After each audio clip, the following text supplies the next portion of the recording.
அவங்க தான் பச்சை பட்டினி விரதம் இருக்கிறாங்க. ஒவ்வொரு வருஷமும் மக்களுக்காக பச்சை பட்டினி விரதம் இருக்கிற ஒரே தெய்வம் நம்ம சமயபுரத்து அம்மாள் மட்டும்தான்.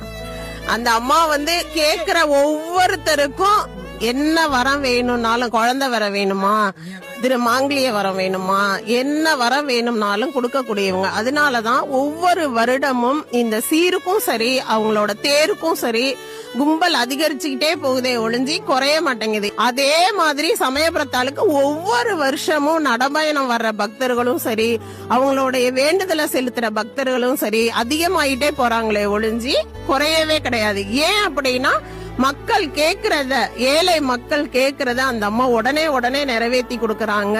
அம்மாவோட தேருக்கு அம்மாவை ஆர்ப்பரிச்சு பாடிக்கிட்டு அக்னி சட்டி, அழகு, பால் குடம், கரகம் எல்லாமே எடுத்துக்கிட்டு ஆடி பாடி போய் அந்த அம்மாவை அடைஞ்சு அந்த தேர் வடம் முடிச்சு நாங்க இழுக்கிற மகிமை இருக்கு பாத்தீங்களா.